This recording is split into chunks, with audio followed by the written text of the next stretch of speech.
Spider-Man. Brand New Day's third and final trailer has officially been released in theaters, and for the first time, we finally hear Hulk speak in the trailer. We also get several exciting callbacks to Thor Ragnarok. On top of that, Spider-Man is even seen walking around wearing women's clothes. So guys, we have a lot to break down today. Without wasting any time, let's dive right into it. Let's begin with the Thor Ragnarok reference. Back in Spider-Man Homecoming, Peter Parker even imitated Thor by pretending to hold Mjolnir. He's always been a huge Avengers fanboy, so there's a very good chance he already knows about Thor and Hulk's famous battle on Sakaar. Because in this trailer, something almost identical happens to Spider-Man. During the Spider-Man vs. Hulk fight, which I think takes place inside Bruce Banner's office, Peter says, "Dr. Banner?" But Banner has already transformed into Hulk. Hulk replies, "No Banner, only Hulk." And guys, that's exactly the same line Hulk said to Thor in Thor Ragnarok. When Thor first meets the Hulk in the arena, he thinks he's talking to Bruce Banner, but Hulk responds, "Hey, Banner."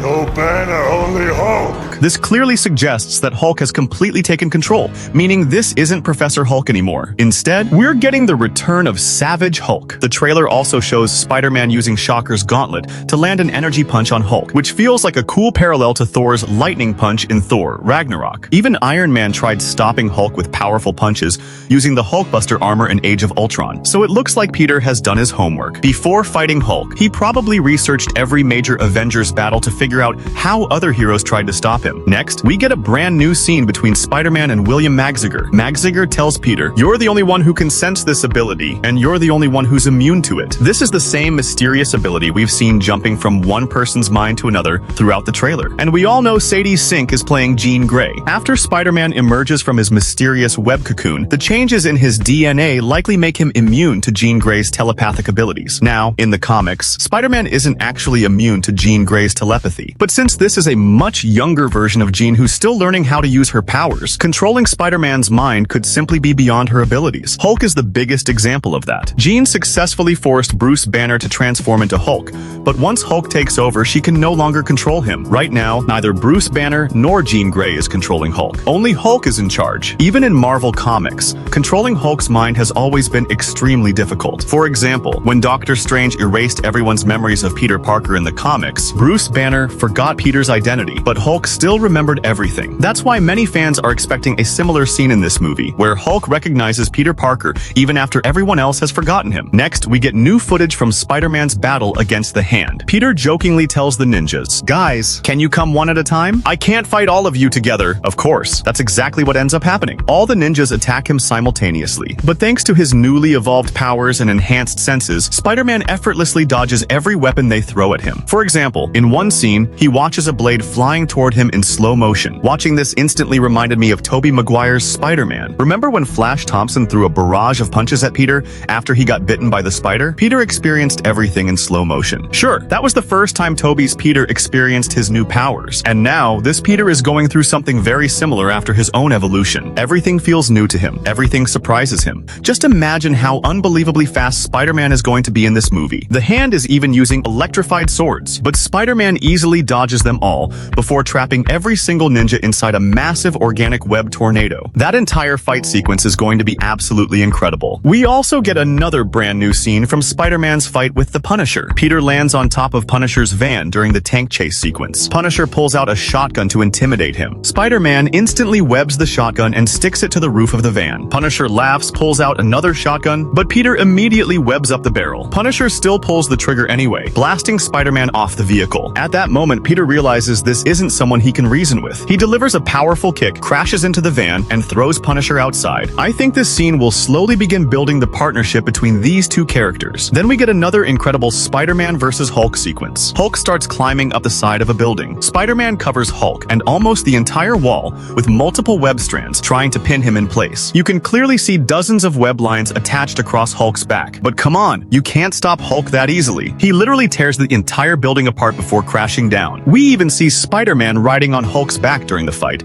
and honestly, that shot looks like it came straight out of a Marvel comic panel. What's even crazier is that Peter keeps cracking jokes while fighting Hulk and constantly annoys him throughout the battle. Now, if you remember, Andrew Garfield's The Amazing Spider-Man movies featured some incredible first-person POV swinging scenes. I could honestly watch those sequences on repeat forever. Thankfully, Spider-Man Brand New Day is bringing back that same first-person perspective. Just look at this beautiful shot. It's only a tiny clip, but I really hope the movie gives us many more POV swinging scenes because they're going to look absolutely amazing. Next, we get a look inside Peter Parker's apartment. Surprisingly, Peter is wearing women's clothes. He's wearing a girl's tank top and a pair of women's jeans. Fans already have all kinds of theories about this scene, but personally, I think something much simpler is happening. When Peter finally emerges from the web cocoon, he probably realizes he isn't wearing any clothes at all. In a hurry, he grabs the first clothes he can find, which just happen to belong to a girl. So I think this will simply be a funny scene where Peter walks around the streets wearing women's clothes while everyone stares at him. Nowadays, something like this isn't a huge deal anymore, but it's still going to make for a hilarious moment. Now, although this third and final trailer is about 2.5 minutes long, it actually contains very few new scenes. Most of it is a montage showing Peter Parker's journey from Homecoming all the way through the ending of No Way Home. It basically serves as a recap of everything that's happened to Peter so far. Every major new scene from the trailer has already been covered, and honestly, I'm glad Sony didn't reveal anything that could spoil the movie. Because let's be honest, Sony has spoiled way too many movies with their trailers before. From this point onward, we'll experience everything else directly in theaters. Now, let's move on to the MCU's Phase 7. Several actors are reportedly being considered for the upcoming X-Men reboot. A few days ago, reports claimed that Adam Driver had been cast as Magneto, but according to a new report, that's no longer the case. Instead, Adam Driver is now reportedly being considered for the role of Mr. Sinister. Fans seem much happier with this decision, and personally,